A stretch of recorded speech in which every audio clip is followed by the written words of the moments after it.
우리가 하나님 앞에 신앙생활하는 가장 근본적이고 궁극적인 이유는 구원 때문입니다. 지옥에 갈 수밖에 없는, 영원한 벌을 받을 수밖에 없는 우리가 하나님을 믿고 그 믿는 것으로 말미암아 생명책의 이름이 기록되고 영원한 생명을 얻는 것, 그것이 우리의 궁극적인 목표라고 할 수 있습니다. 예수님께서는 신약성경과 구약성경에 예수님 자신을 계시하셨다고 그렇게 말씀하고 계신데, 예수님을 계시하셨다는 것을 구체적으로 말씀드리면 구원의 길에 대해서 하나하나 일목요연하게 쓰셨다, 이렇게 말씀드릴 수 있습니다. 내가 곧 길이요 진리요 생명이니 나로 말미암지 않고는 아버지께로 올 자가 없느니라고 말씀하셨던 그 예수님은 성경에 그 구원에 이르는 지혜를 기록하셨고, 그리고 성경에 있는 구원에 이르는 지혜로 말미암아 우리가 구원받을 수 있게 된다라고 그렇게 말씀하신 것이죠. 우리가 이렇게 열심히 신앙생활 하는데 만약 구원받지 못한다면 그게 무슨 의미가 있을까요? 11조 드리고 봉사하고 직분 받고 우리의 시간 드리고 마음 드리고 건강까지 드려서 무언가 하나님 앞에 열심히 드린 것 같은데 이게 구원과 상관없는 것이라고 한다면 우리에게 어떤 의미가 있겠습니까? 다시 한번 제가 말씀드리지만 우리가 신앙생활하는 가장 근본적인 이유는 우리의 생명을 위한 것입니다. 우리가 잠시 이 세상에 살면서 이 몸이라는 옷을 입고 살지만 이 몸을 벗고 주님 곁으로 갔을 때 그 예수 그리스도의 심판대 앞에 서고 우리가 영원한 하늘나라에 가게 될지 아니면 영원한 지옥에 떨어지게 될지, 그것이 결정짓는데 중요한 것이 바로 하나님의 말씀, 구원. 우리가 천국 가기 위해서 신앙생활 하는 거잖아요.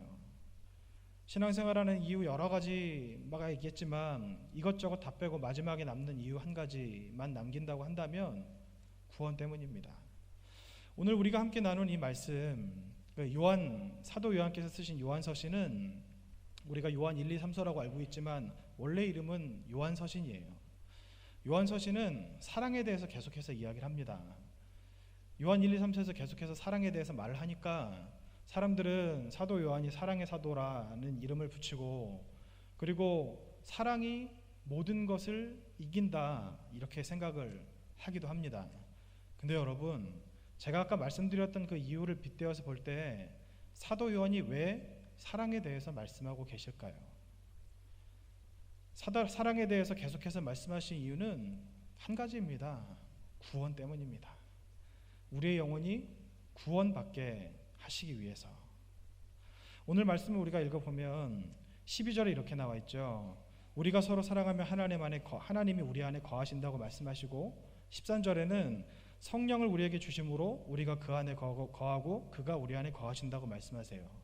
15절에는 예수님이 하나님의 아들이라는 것을 시인하면 하나님이 우리 안에 거하신다고 말씀하시고, 16절에는 사랑 안에 거하는 자는 하나님이 그에게 거하신다고 말씀하십니다. 이 네 절에서 계속해서 반복되는 거하다는 것이 도대체 무슨 뜻일까요? 거하다는 것은요, 이렇게 좀 우리가 쉽게 받아들이기 힘든, 그리고 우리가 쉽게 이해가 되지 않는 이야기이기도 하지만 한마디로 말씀드리면 거하다는 것은 구원을 의미합니다. 요한복음 15장 5절에서 6절 말씀입니다. 나는 포도나무여 너희는 가지라. 그가 내 안에 내가 그 안에 거하면 사람이 열매를 많이 맺나니 나를 떠나서는 너희가 아무것도 할 수 없음이라. 사람이 내 안에 거하지 아니하면 가지처럼 밖에 버려져 마르나니 사람들이 그것을 모아다가 불에 던져 사르느니라. 무슨 말씀을 하고 계신 겁니까? 우리가 예수님 안에 거해야, 우리가 예수님과 붙어 있어야 열매를 맺을 수 있다고 말씀을 하시는 거예요. 우리는 가지라고 여기서 말씀하고 계신데, 여러분 가지의 사명이 뭔지 아십니까? 열매를 맺는 거예요. 열매 맺지 못하는 가지는 쓸모가 없는 겁니다. 포도나무인 예수님께 가진 우리들이 붙어 있으면 우리는 열매를 맺을 수 있게 되는데, 예수님과 붙어 있지 않으면, 그러니까 오늘 말씀에서 이야기하시는 것 같이 예수님 안에 거하지 않으면 우리는 열매를 맺을 수 없다고 성경에서 말씀하고 있는 겁니다. 열매를 맺지 못하는 가지는 어떻게 된다고 성경에서 나와 있습니까? 던져져서 버려져서 불에 사르게 된다. 이게 다르게 이야기하면 지옥에 떨어진다는 거예요. 지옥 불에 떨어지는 심판을 받게 된다는 것입니다. 그렇기 때문에 우리가 하나님 안에 거한다, 예수님 안에 거한다, 성령 안에 거한다는 것은 곧 구원을 이야기합니다. 이 구원에 대해서 이 사도 요한이 말씀을 하고 계신데, 그러면 이 구원은 도대체 어떻게 이룰 수 있는 것인가? 어떻게 하면 구원을 받을 수 있는 것인가? 그것을 우리가 좀 찾아보았으면 합니다. 하나님께서 우리에게 말씀하신 구원의 조건은 몇 가지가 있는데, 그 모든 조건들을 다 축약하고 이것저것 다 떼내고 한 가지만 남긴다면 이렇게 됩니다. 마태복음 22장 37절에서 40절까지 말씀입니다.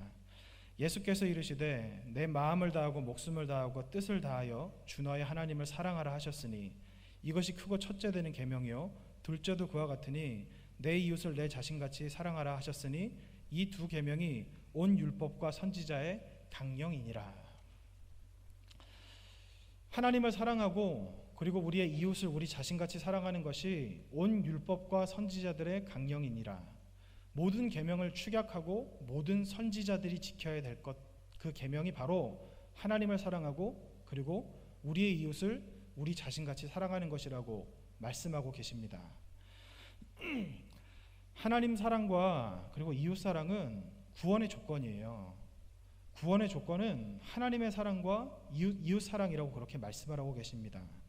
마가복음 12장 34절입니다. 예수께서 그가 지혜 있게 대답함을 보시고 이르시되 내가 하나님의 나라에서 멀지 않도다 하시니 그 후에 감히 묻는 자가 없더라.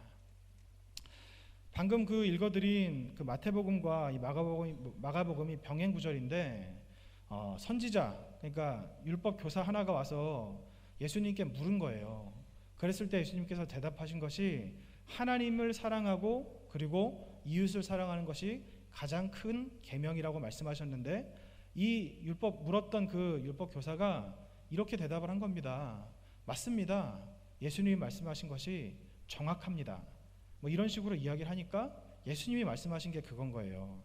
그래, 네가 하나님의 나라에서 멀지 않았도다. 이렇게 말씀하시는 거예요. 이게 무슨 말입니까?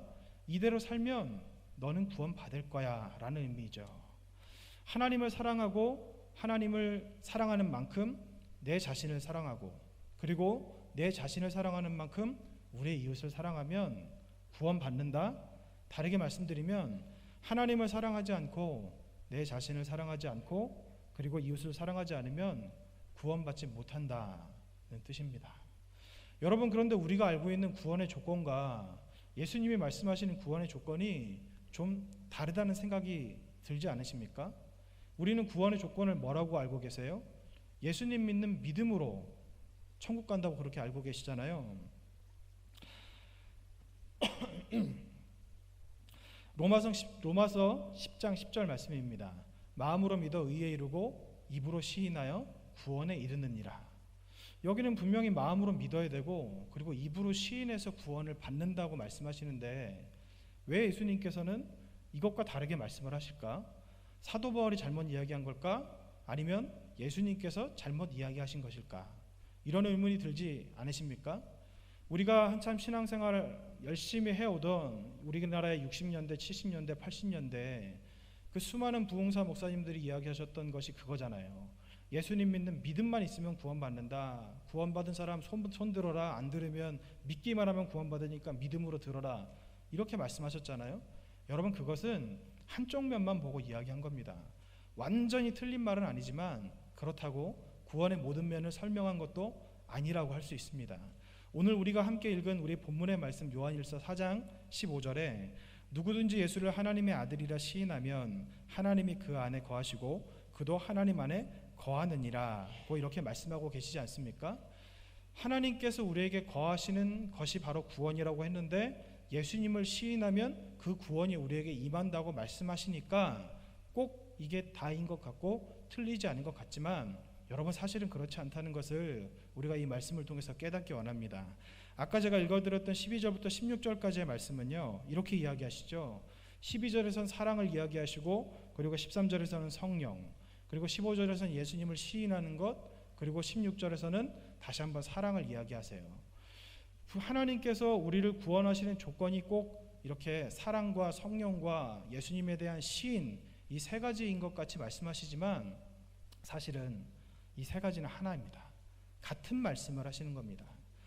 사랑이라고 이야기하시고, 그리고 성령이 우리 안에 거해야 된다고 말씀하시고, 그리고 예수님을 시인해야 꼭 구원받는 것 같이 말씀하고 계시지만 그렇지 않습니다. 여러분, 시인을 다른 말로 하면 뭐죠? 믿음의 고백 아닙니까?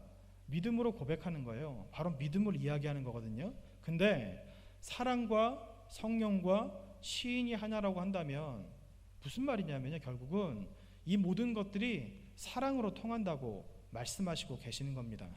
여러분, 이해가 잘 안 되실 수도 있어요. 사랑과 믿음이 도대체 무슨 상관이지? 믿음으로 열매를 맺어서 사랑이라는 열매가 생기는 거 아닌가? 라는 생각을 하실 수도 있습니다. 그러면 제가 믿음과 사랑이 어떤 관계가 있는지를 이 시간 좀 설명드릴 테니까 한번 잘 들어보시기 바랍니다. 믿음은요, 여러분 뭔가요? 믿음을 뭐라고 설명드릴 수 있죠? 하나님이 우리에게 명령하신 것에 순종하는 것, 이게 바로 믿음이에요. 하나님을 믿는다고 하면서 그대로 살아가지 않으면 믿음이 없는 것이라고 말씀하시죠. 행함이 없는 믿음은 죽은 믿음이라고 말씀하시죠. 행함 있는 산 믿음을 가져야 한다고 말씀하고 계시죠. 믿음은요, 행함과 결코 떨어질 수 없습니다. 행함이 없는 믿음은 사변적인 믿음이에요. 죽은 믿음입니다. 없는 믿음과 마찬가지예요. 믿음을 다시 한번 말씀드리면, 믿음은 하나님의 말씀에 순종하는 것이 믿음이라고 할 수 있습니다.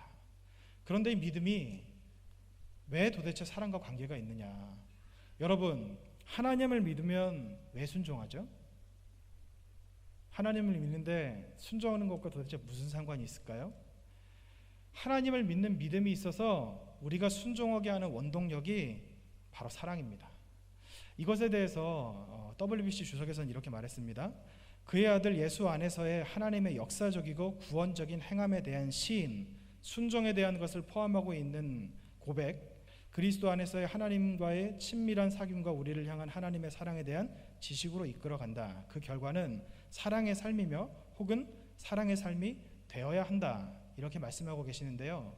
뭐냐면요, 하나님을 믿는 믿음의 고백의 결과는 사랑이라는 열매가 맺힌다고 이야기하고 있는 겁니다. 그리고 이것에 대해서 토마스 아켄피스는 이렇게 말했습니다. 우리가 성경에 나타난 모든 진리를 믿어도 이것이 우리에게 아들 되는 특권을 주는 것은 아니다. 마귀도 사도신경에 나오는 모든 항봉을 믿는다. 사람들이 이 믿음을 가지고 있으면서도 하나님을 사랑하지 않을 수 있다. 이렇게 말하고 있는 겁니다.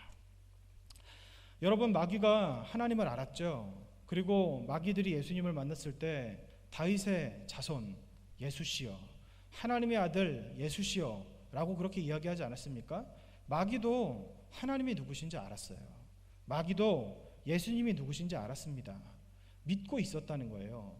믿지 않으면 어떻게 눈앞에 나타난 예수님이 하나님의 아들이라는 사실을 알 수 있었을까요? 믿음이 있었다는 거예요. 그런데 마귀의 믿음과 우리의 믿음이 다른 것, 그것 한 가지는 바로 사랑이라고 말씀하고 있는 겁니다. 요한일서 2장 9절에서 10절 말씀입니다. 빛 가운데 있다 하면서 그 형제를 미워하는 자는 지금까지 어둠에 있는 자요, 그의 형제를 사랑하는 빛 가운데 거하여 자기 속에 거리낌이 없으나, 이렇게 말씀하고 있는데요. 이 말씀이 그거예요. 믿음이 있다고 이야기하면서 사랑하지 않는 믿음은 가짜라고 말씀하시는 겁니다. 마귀가 가진 믿음과 다를 바가 없다는 거예요. 믿음을 가지고 있으면서도 마귀같이 하나님을 사랑하지 않을 수 있다고 말씀하고 있는 겁니다. 그럼 여러분, 이 제가 말씀드린 이 세 가지가 무엇을 이야기하는 거냐면요, 그리고 사도 요한께서 우리에게 말씀하시는 바는 무엇이냐면 이겁니다. 믿음이 곧 사랑이라는 거예요. 믿음이 곧 사랑으로 나타난다고 말씀드릴 수 있습니다. 그러면 여러분 좀 헷갈리시죠? 하나님을 향한 사랑, 하나님을 향한 믿음, 그럼 이건 어떻게 나타날까요? 어떻게 우리의 믿음이 나타날까요? 여러분 옆에 계신 분들 얼굴 한번 보실래요? 어떠세요? 고우시죠? 그런데 옆에 계신 분 얼굴을 보면 그분의 믿음이 어떤지 알 수 있나요? 그분이 교회에서 봉사하시는 것을 보면 믿음이 어떤지 알 수 있습니까? 기도의 내용을 들어보면 저 사람의 믿음이 어느 정도겠구나 알 수 있습니까? 아니에요. 우리는요, 다른 사람이 어떤 믿음을 가지고 있는지 볼 수 있는 눈이 없습니다. 믿음은 우리 마음의 중심이거든요. 우리 폐부에 있는 것이 믿음이에요.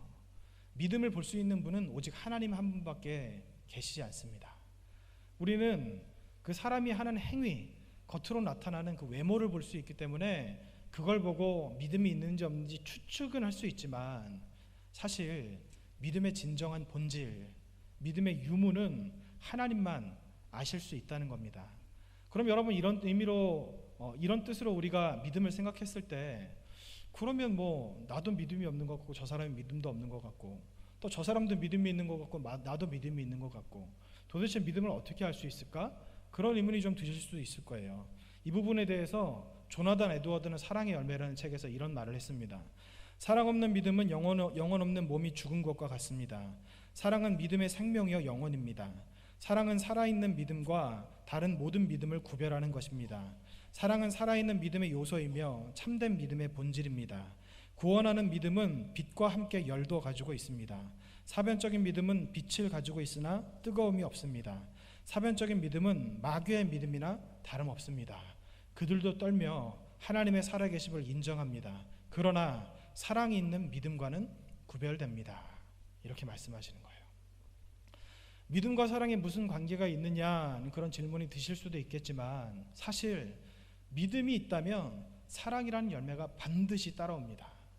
만약 믿음이 있어 보이는 사람에게 사랑이라는 열매가 맺혀지지 않는다면 아무리 눈치껏 찾아봐도 그 사람에게 사랑의 열매가 안 보인다면 여러분 확실한 게 뭔지 아세요? 그 사람은 믿음이 없는 겁니다. 성경에서 말씀하시는 것이 그래요. 우리가 믿음이라는 것을 외모밖에 볼 수 없는 사람이기 때문에 알 수는 없지만 어떤 사람이 믿음이 있는지 없는지에 대해서 구별할 수 있는 방법은 바로 그 사람이 사랑이라는 열매를 가지고 있느냐 그렇지 않느냐, 사랑의 열매가 맺혀 있느냐 맺혀있지 않느냐에 따라 믿음이 있는지 없는지를 구별할 수 있다고 그렇게 말씀하고 있습니다. 이 부분에 대해서 갈라디아서 5장 6절 이렇게 말씀합니다. 그리스도 예수 안에서는 할례나 무할례나 효력이 없으되 사랑으로서 역사하는 믿음뿐이니라. 사랑으로서 역사하는 믿음뿐이니라. 이 말씀을 다르게 여러분에게 쉽게 말씀드리면요, 사랑이 없는 믿음은 믿음이 아니라는 거예요. 믿음은 반드시 사랑으로 역사한다는 겁니다.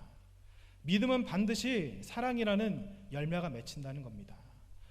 그리스도 안에서는 할례나 무할례나 효력이 없으되 얼마나 믿었는지, 어떤 배경을 가지고 있는지, 얼마나 오랜 기간 신앙생활을 했는지, 어떤 집안에서 자라왔는지, 어떻게 봉사했는지가 중요한 것이 아니라 그 믿음이 진짜인지 아닌지를 알려면 사랑의 열매가 있느냐 없느냐, 그것 가지고 구별할 수 있다고 그렇게 말씀할 수 있습니다. 믿음은 사랑으로만 구별할 수 있습니다. 믿음이 있다고 이야기하면서 사랑이 없다면 그 믿음은 가짜입니다. 요한일서 4장 20절입니다. 누구든지 하나님을 사랑하노라 하고 그 형제를 미워하면 이는 거짓말하는 자니 보는 바 그 형제를 사랑하지 아니하는 자는 보지 못하는 바 하나님을 사랑할 수 없느니라. 오늘 말씀에서도 그렇게 말씀하시잖아요. 하나님을 사랑한다고 하는데 띄워주세요. 하나님을 사랑한다고 하는데 형제를 미워하면 거짓말하는 자래요. 하나님을 사랑한다는 것이 무엇입니까? 하나님을 믿는 믿음이 있다는 거예요. 하나님을 믿는 믿음이 있다고 하면서 그 형제를 미워하는 사람은 거짓말하는 사람이라고 말씀하고 있는 겁니다. 왜 거짓말하는 사람이냐? 눈에 보이는 형제를 사랑하지 못하는 사람이 눈에 보이지 않는 하나님을 사랑할 수 있겠느냐, 이렇게 말씀하고 있는 겁니다. 여러분, 그러면 도대체 사랑의 실제가 무엇일까? 사랑은 어떻게 나타나는 것일까? 우리가 사랑이라는 말을 많이 듣는데 그 사랑은 어떻게 실천해야 되는 것일까? 이 지금 읽은 말씀에 답이 나와 있어요. 사랑의 실제, 사랑의 실천, 그 사랑이 나타나는 방법은요, 바로 형제를 사랑하는 겁니다. 형제를 사랑하는 것. 형제를 사랑하는 것은 무엇일까요? 이웃을 사랑하는 것과 똑같죠. 이웃을 사랑하는 것은 무엇일까요? 어떻게 하는 것이 도대체 이웃을 사랑하는 것일까요? 어떤 분들은 이웃 사랑하는 것을 구제하고 어려운 것을 돕고 뭐 이런 것이라고 생각을 하시는 분들도 계세요. 틀린 말은 아닌데 완전히 맞는 말도 아닙니다. 조건이 따르죠. 하나님을 사랑하는 마음이 있어야 그 다음에 하는 그 사랑이 진짜라고 말씀드릴 수 있는 겁니다. 왜 그렇게 말씀드릴 수 있냐면, 여러분, 고린도전서 13장에 나와 있는 그 구절들의 내용이 무엇입니까? 사랑이 없이도, 그러니까 하나님을 사랑하는 사랑, 하나님을 믿는 믿음이 없이도 남을 위해서 자기 몸을 불살하게 내어줄 수 있고 자기 생명을 바칠 수도 있고 온갖 사람의 눈으로 볼 때 그럴듯해 보이는 일들을 할 수 있다고 말씀하시는 것이 바로 고린도전서 13장의 말씀이고, 실제로 그런 사람들이 존재합니다. 여러분, 기아 대책이나 월드비전 같은 그런 구호 단체 있죠. 거기에 이렇게 후원하는 사람들 중에 기독교인의 비율이 얼마나 되는지 아세요? 저도 정확하게는 모르는데요, 기독교인의 비율과 기독교인이 아닌 사람들의 비율이 크게 차이 나지 않는다고 들었습니다. 그러면 그 사람들도 형제를 사랑하는 건데 그 사람들은 그럼 하나님을 사랑하는 것인가? 이런 생각을 할 수 있거든요. 하나님을 사랑하는 마음이 없이도 이웃과 소외된 사람들에 대한 긍휼한 마음, 그리고 그들을 돌아보고자 하는 마음이 있을 수 있습니다.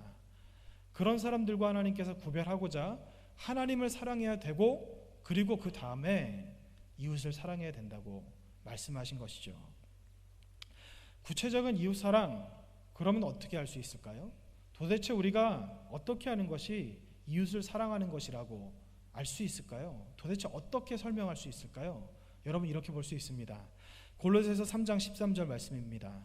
누가 누구에게 불만이 있거든 서로 용납하여 피쳐 용서하되 주께서 너희를 용서하신 것 같이 너희도 그리하고, 이렇게 말씀하고 계신데, 여러분, 이게 무슨 말씀이냐면요, 누가 누구에게 불만이 있거든, 이것을 좀 쉽게 풀어드리면 누가 누구를 미워하는 마음이 있거든, 누가 너희를 불편하게 하거든, 누가 너희에게 용서받을 만한 일을 했거든, 그러면 여기서 서로 용납하여 피쳐 용서하되 이렇게 말씀하고 계시지 않습니까? 하나님께서 우리에게 주신 하나님의 사랑과 이웃사랑의 여러 가지 모습이 있을 수 있지만, 우리가 가장, 그리고 우리가 쉽게, 그리고 피부에 와닿게 실천할 수 있는 것은 무엇이냐면요, 그리고 우리가 다른 사람을 사랑하고 있는지 있지 않은지를 나 스스로 점검해 볼 수 있는 척도, 시금석은 무엇이냐면, 내가 내 이웃과 형제를 용서하는지 그렇지 않은지를 보면 됩니다. 용서, 여기서 지금 용서라고 말씀하고 계시잖아요. 용서는요, 다른 말로 사랑이에요. 위 앞에 서로 용납하여 피차 용서하되라고 되어 있지 않습니까? 용납은요, 성령의 9가지 중에 하나 나와 있는 오래 참음이에요. 사랑으로 하는 겁니다. 사랑이 없이 용서할 수 없다는 거예요. 내가 그냥 용서해야지 라고 해서 용서가 되는 것이 아니고요, 사랑해야 용서가 되는 겁니다. 여러분, 그러면 한번 여러분을 불편하게 하는 사람을 한번 떠올려 보시겠어요? 여러분과 원수된 사람이 계실지 안 계실지는 모르겠는데 한번 계시다면 떠올려 보시기 바랍니다. 여러분, 예수님께서는, 그리고 하나님께서는 우리에게 뭐라고 말씀하셨냐면, 너희가 하나님을 사랑하고 그리고 내 자신을 사랑하는 것 같이 내 이웃을 사랑하라. 다르게 말씀드리면 이거예요. 하나님이 너희를 사랑하셨으니까 너희도 너희의 이웃을 사랑하라. 또 다르게 말씀드리면 하나님이 너희를 용서하셨으니까 너희도 너희의 이웃을 용서하라. 이렇게 말씀하시고 계신 겁니다. 근데 여러분, 용서가 쉽지 않잖아요. 용서라고 하는 것이 결코 쉬운 일이 아니잖아요. 어떤 사람을 한번 떠올려 보십시오. 나를 불편하게 하는 사람, 내가 용서하지 못할 만한 사람, 용서할 수 있으시겠습니까? 머리는 알죠. 해야지, 용서해야 되지, 안 하면 안 되지. 용서 안 하면 하나님의 자녀가 아니라고 하셨으니까. 우리가 누구를 헤아리면 그 헤아림으로 말미암아 하나님께서 우리를 헤아리신다고 하셨으니까. 우리가 누구를 용서하면 그 용서한 것으로 말미암아 하나님께서도 우리를 용서하시겠다고 말씀하셨으니까 용서해야지, 용서 안 하면 안 되지 라고 생각하시지만 쉽게 되시던가요? 쉽지 않을 거예요. 용서가 왜 쉽지 않습니까? 그 사람이 나를 불편하게 한 것 때문에 그런 거예요. 용서가 또 왜 쉽지 않습니까? 그 사람이 나에게 잘못하고 용서 빌어야 될 상황임에도 불구하고 사과를 하지 않는 거예요. 용서하기 왜 쉽지 않습니까? 용서하라는 마음을 먹고 있어도 그 사람이 눈앞에 나타나면 속에서 무언가 불쑥불쑥 욱하는 마음이 올라오기 때문에 용서하지 못하는 거예요. 어떤 분들은 그러시더라고요. 내가 저 사람은 죽어도 용서 못해. 내가 차라리 죽는 한이 있어도 저 사람은 용서할 수 없어. 이런 말을 하시는 것을 제가 들었어요. 교회 다니는 분이. 제가 듣고 깜짝 놀랐어요. 이게 어떻게 하나님을 사랑하는 사람의 입에서 나올 수 있는 말인가? 내가 지금 잘못 들었나? 어떻게 이게 교회 안에서 들릴 수 있는 말인가? 어떻게 이게 성도들 간에 나올 수 있는 말인가? 어떻게 이게 목사의 입에서 나올 수 있는 말인가? 이런 생각을 할 수밖에 없었습니다. 여러분, 하나님을 사랑하고 용서해야 된다는 것은 다 알고 있어요. 용서하지 않으면 안 된다는 것도 우리가 알고 있습니다. 그런데 용서가 쉽지 않잖아요. 제가 여러분에게 용서하십시오, 용서해야 됩니다, 용서 안 하시면 안 됩니다, 용서 안 하면 우리는 하나님의 자녀가 아닙니다, 용서 안 하면 우리는 구원받을 수 없습니다 라고 이야기하면 아마 속으로 몇 분쯤은 이런 생각을 하시는 분이 계실 거예요. 뭐 그러는 목사님은 용서하나? 목사님 잘하고 있나? 이런 생각 하실 수도 있어요.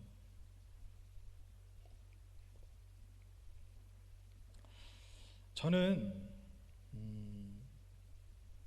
용서하려고 굉장히 많이 노력하고 실제로 용서하면서 살아갑니다. 저는 특별히 그렇게 싫은 사람이 없어요. 마음에 좀 안 드는 사람은 꽤 있는데 싫은 사람은 없습니다.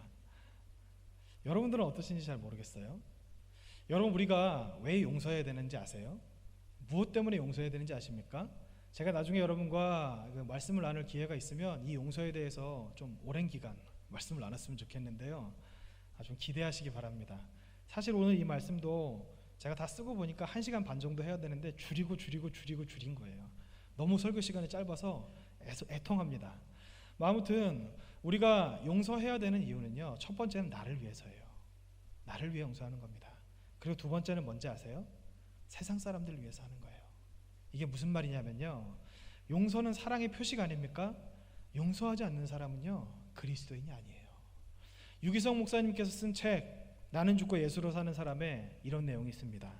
나는 패트릭 존스턴 선교사가 집필한 세계 기도 정보라는 책자를 가지고 매일 한 나라씩 중보 기도를 하는데 아이티라는 나라를 위해 기도하는 중에 엄청난 충격을 받았습니다. 서방구에서 가장 가난한 아이티는 프랑스로부터 독립했습니다. 그리고 그때 나라 전체를 사탄에게 봉헌했다는 사실을 알게 됐습니다. 그들의 땅을 빼앗고 지배했던 프랑스 사람들은 자신들이 하나님의 백성이라고 늘 얘기했고, 자기네들은 죽으면 천국 간다고 이야기했고, 무덤에도 십자가를 세우고 어느 마을에 들어가도록 교회를 세웠습니다. 그랬던 프랑스 사람들이 자신들에게 얼마나 악독하고 짐승처럼 굴었는지 그들이 너무 미워서 그들이 그렇게 믿는다는 하나님을 저주하고 그 반대편에 있는 사탄에게 나라를 봉헌했다는 것입니다. 이런 기막힌 일이 어떻게 일어날 수 있습니까? 사랑이 없는 기독교는 이렇게 되는 것입니다. 용서는 사랑의 표식이라고 말씀드렸죠. 여러분, 세상 사람들은요, 우리에게 말을 하지 않지만 우리가 기독교인이라고 하면 우리의 행실을 유심히 봅니다. 그리고 그 사람들이 우리를 볼 때 무엇을 보는지 아세요? 나와 다른가? 다르지 않은가? 세상 사람들과 같은가? 같지 않은가? 세상 사람들은 용서하지 말라 그러죠. 원수를 꼭 갚으라고 이야기하죠. 그런데 하나님을 믿는다고 그 믿지 않는 사람들에게 우리가 스스로 이야기하고 다니면서 용서하지 않는다면, 사랑의 모습이 나타나지 않는다면 프랑스가 하나님을 믿고 자기들이 하나님의 백성이라고 이야기했으면서 사랑이 없이 그 IT 사람들을 정말 인간 같지 않게 대접하고 그들을 압제한 것으로 말미암아 그들이 하나님을 저주하고 사탄에게 자신들의 나라를 드렸던 것 같이 하나님을 믿지 않는 사람들이 우리를 보면서 저런 사람이 믿는 예수라면, 하나님이라면 나는 하나님 안 믿어. 그리스도인들이 저렇게 엉망인데 내가 무엇 때문에 하나님을 믿을 수 있어? 라는 말을 하게 만든다는 겁니다. 여러분, 우리가 용서할 수 없나요? 제가 여러분들에게 용서라는 것을 말씀드리면 굉장히 좀 남 이야기 같으니까 편하게 이야기한다고 생각되시나요? 이런 부분에 대해서 존 웨슬리 청소 9권에서 이런 말을 했습니다. 이성적이고 종교적인 인사들에게 대한 간곡한 호소문이라는 편지인데요.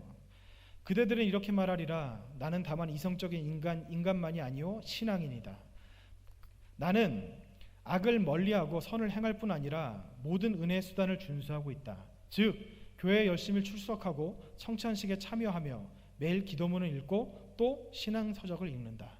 그리고 매년 1월 30일과 예수 순환일에 금식한다. 그러나 그대들이 모든 것을 다 한다고 할지라도 참된 신앙, 하나님이 받으실 만한 신앙은 가지고 있지 못하다. 그보다도 당신들이 아직 밟아보지도 못하고 생각조차 하지 못한 일이 있다. 그것은 바울의 말대로 내가 비록 내 모든 소유를 나누어 주었다 할지라도 그리고 내 몸을 불사르게 내어 주어 불사르게 한다 하더라도 사랑이 없으면 당신들은 참신앙을 가지지 않은 것이다. 이 사랑의 믿음이야말로 하나님 앞에서 값어치가 있는 믿음이며 당신들이 원하는 믿음이다. 당신들에게는 사랑의 믿음이 필요하다. 그러나 당신들은 전심으로 하나님과 이웃을 사랑하지 않고 있다. 당신들의 마음에 물어보시라. 이것이 사실인지 아닌지를. 당신들이 하나님을 사랑하지 않는다는 것은 분명한 사실이다. 만약 사랑한다면 당신들이 그 안에서 행복을 느낄 것이다. 그러나 당신에게는 그런 행복감이 없지 않은가? 당신의 그 형식적인 종교는 당신들의 이웃이 가진 환락의 종교가 주는 기쁨만도 주지 못하고 있다. 당신들은 완전히 속고 있다. 지옥에 자리 잡고 있으면서 거기가 하늘이라고 생각하고 있다. 당신들이 알아야 할 것은 내적 신앙이 없는 외적 형식적 종교는 아무것도 아니라는 것이다. 이것은 차라리 없는 것만 못하다. 이 존 웨슬리가 이야기하는 거는요, 계속해서 제가 말씀드리는 그 하나님을 향한 사랑, 이웃 사랑, 그리고 용서에 대해서 말씀하고 있는 겁니다. 아까 제가 말씀드렸죠. 목사님은 남일이니까 쉽게 이야기하실 것 같고 사회생활 안 해보셔서 험한 사람 안 만나보셨으니까 용서하란 말을 쉽게 할 수도 있다고 생각하실 겁니다. 그래요. 그럴 수도 있습니다. 어떤 적은 고통을 겪은 사람이 더 큰 고통을 겪은 사람에게 권면하고 위로한다면 그 위로와 권면은 별 소용이 없어요. 그러나 아주 큰 고통을 겪은 사람이 그보다 적은 고통을 겪은 사람에게 위로와 권면을 한다면 그 위로는 정말 큰 위로가 될 것이고 그 권면은 세상 그 어떤 것보다도 소중한 권면이 될 것입니다. 제가 여러분 어느 누구보다도 가장 큰 고통을 겪은 분 한 분을 소개시켜 드리겠습니다. 아니, 세상에서 가장 큰 고통을 겪으신 분을 소개시켜 드리겠습니다. 요한일서 4장 10절 말씀입니다. 사랑은 여기 있으니 우리가 하나님을 사랑한 것이 아니요 하나님이 우리를 사랑하사 우리 죄를 속하기 위하여 화목제물로 그 아들을 보내셨음이라. 예수님을 화목제물로 보내주셨는데 여러분 이게 그냥 읽기에는 쉽죠. 예수님이 화목제물이 되셨다는 거예요. 여러분 화목제물이 어떤 절차를 거쳐서 제사가 지내지는지 아십니까?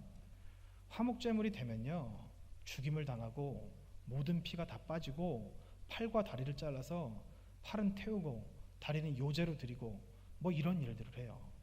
예수님이 그렇게 되셨다는 거예요. 예수님이 우리를 위해서 어떤 일을 하셨습니까? 예수님이 십자가에 못 박히셨죠. 십자가에 달리기 전에 어떤 고난을 당하셨습니까? 예수님의 고난에 대해 기록된 전승에 의하면 예수님이 채찍에 맞으셨을 때 그 채찍에 맞은 등이 파여서 등 안에 있는 척추가 드러나고, 그리고 가시면류관을 쓰셨을 때 그 면류관으로 말미암아 머리 안에 있는 두개골이 다 보였다고 이야기합니다. 그리고 예수님은 그 어머니 마리아 앞에서, 그 어머니 앞에서 아무 죄도 없이 채찍에 맞고 비난당하고 침뱉음을 받고 억울하게 십자가에 달리셨던 분이 바로 예수님이십니다. 그 예수님께서 십자가에 못 박히셨을 때 사람들은 어떻게 했습니까? 예수님이 죽으시는 그 순간까지도 예수님을 비난했고, 예수님이 죽으신 이후에 지금 이 시대를 살아가는 우리들은 예수님을 어떻게 바라보고 있습니까? 예수님을 모르는 사람들, 예수님을 저주하죠. 하나님을 비난하죠. 그렇게 하나님과 원수되었을 때, 우리가 하나님 앞에 용서받을 아무런 자격이 없을 그때 예수님께서 이미 우리를 위해서 친히 화목제물이 되셨다고 그렇게 말씀하고 계십니다. 저는 여러분에게 용서하십시오라고 말할 권리가 없을 수도 있습니다. 그러나 예수님께서는 여러분에게 용서하라고 말씀하실 충분한 권리가 있습니다.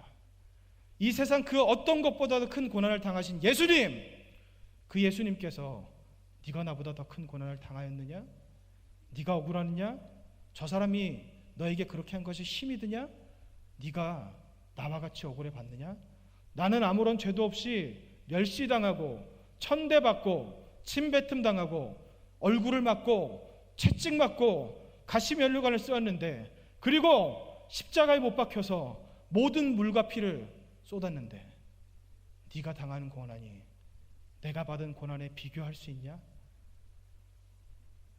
그런 네가 어떻게 감히 용서하지 못한다는 말을 할 수가 있느냐? 어떻게 네가 감히 이런 은혜를 입었으면서 나는 죽어도 용서할 수 없다는 말을 할 수 있느냐? 예수님께서 우리에게 그렇게 말씀하시는 겁니다. 요한일서 3장 18절입니다.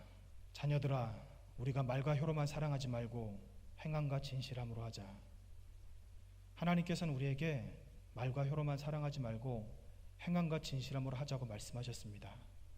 그런데 하나님께서 우리에게 하시는 이 말씀은 단순히 그냥 명령이 아니에요. 하나님이 이미, 예수님이 이미 말과 혀로만 사랑하지 않고 행함과 진실함으로 사랑하셨기 때문입니다. 그리스도께서 우리를 위해 십자가에 죽으심으로 하나님께서 우리를 향한 자기의 사랑을 확증하셨느니라. 우리를 사랑한다고 성경에 쓰신 것뿐만 아니라 그 사랑을 실천하시기 위해서 예수님께서 자기의 형체를 비워서 이 땅에 내려오셨고, 그리고 우리와 똑같은 모습으로 인생으로 살아가시고 십자가에 못 박혀 죽으셨습니다. 아무런 죄도 없으신 그 예수님께서, 아무런 잘못도 없으신 그 예수님께서 우리의 질고를 위해서, 우리의 죄악을 위해서, 우리가 낫게 하시기 위해서, 우리가 자유하게 하시기 위해서, 우리의 죄를 사하시기 위해서 이미 말과 혀로만 사랑하지 않으시고 행함과 진실함으로 하셨습니다. 여러분, 그럼 우리들은 하나님 앞에 어떻게 해야 되겠습니까? 세상 그 어떤 고난, 어떤 고통보다 큰 고통을 당하신, 어떤 학자는 이렇게 이야기하더라고요. 예수님이 당하신 그 고난은 세상 모든 사람들이 겪은 고난을 다 합친 것보다도 크다. 그 고난을 당하신 그 예수님께서, 하나님께서 우리에게 말씀하시는 거예요. 용서하라, 용납하라, 그렇게 말씀하고 계시는 겁니다. 요한일서 4장 19절입니다. 우리가 사랑함은 그가 먼저 우리를 사랑하셨습니다. 4장 11절 말씀입니다. 사랑하는 자들아, 하나님이 이같이 우리를 사랑하셨은즉 우리도 서로 사랑하는 것이 마땅하니라. 다르게 말씀드리면, 사랑하는 자들아, 하나님이 우리를 이같이 용서하셨은즉 우리도 서로 용서하는 것이 마땅하니라.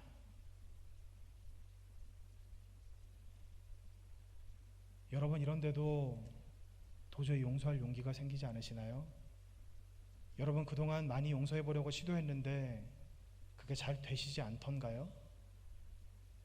내가 안 하려고 한 게 아니라 나도 노력할 만큼 해보고 기도도 많이 해봤는데 용서가 안 돼서 어쩔 수 없이 포기하고 계신 분이 계신가요? WBC 주석에서 이 4장 18절에 대해서 이렇게 이야기하고 있습니다. 요한은 신자들이 이 세상에서 하나님에 대해 갖는 관계성이 예수님이 하나님에 대해 가졌던 사랑을 반영할 수 있고 또한 반영해야 한다고 이야기하고 있는 듯하다, 이렇게 말씀하고 있는데요. 4장 18절 말씀은 이거죠. 사랑 안에 두려움이 없고 온전한 사랑이 두려움을 내쫓나니 두려움에는 형벌이 있음이라. 두려워하는 자는 사랑 안에서 온전히 이루지 못하였느니라. 이게 여러분 무슨 말씀이냐면요, 예수님이 십자가에 못 박히시기 전에 예수님께서 하나님께 어떻게 기도하셨습니까? 하나님, 할 수만 있으시면 이 잔을 나에게서 옮겨 주시옵소서, 이렇게 말씀하셨잖아요. 그런데 하나님께서 그 예수님의 기도를 듣지 않으셨죠. 그리고 예수님은 천사가 예수님을 돕는 것으로 그 기도의 응답을 받았습니다. 천사가 예수님을 도왔다? 이게 무슨 말씀이냐면요, 여러분 한번 생각해 보십시오. 예수님이 기도가 끝난 후에 그 가룟 유다가 로마 병정들을 이끌고 예수님께 찾아왔을 때, 그리고 예수님께서 그 서기관들의 그 마당에 가서 억울하게 신문당하시고 본디오 빌라도에게 끌려가셨을 때 혹시 예수님의 모습 중에 두려워하는 모습을 찾아보신 적이 있으십니까? 한 번도 없으실 거예요. 이게 여러분 무슨 말씀이냐면요, 우리가 용서하려고 하면 안 돼요. 내 머리는 할 수가 없습니다. 왜냐하면 우리는 육신에 매여 있는 사람들이기 때문에. 그러나 예수님께서 사랑 안에는 두려움이 없고라는 것은 뭐냐면, 예수님이 사랑 안에 거하니까, 하나님 안에 거하니까 예수님께서 하나님 앞에 가졌던 그 관계대로 우리가 예수님을 쫓아 한다면 용서할 수 있는 힘을 우리에게 허락하신다고 말씀하고 있는 겁니다. 만약 우리는 사랑할 수 있는 사람이 아닌데, 우리는 용서할 수 있는 사람이 아닌데 내 의지만 가지고 사랑하고 용서해야 된다? 그것은 불교나 이방 온갖 잡종교와 다르지 않습니다. 그러나 하나님께서 우리에게 말씀하신 것이 무엇입니까? 너에게 그런 능력이 없지, 너희는 그렇게 할 수 없지, 내가 너희를 그렇게 만들었기 때문에, 너희는 육신을 입고 있기 때문에 너희가 싫어하는 사람을 좋아할 수 없지, 용서 못하는 것이 당연하지. 그러나 너희가 내 안에 거한다면,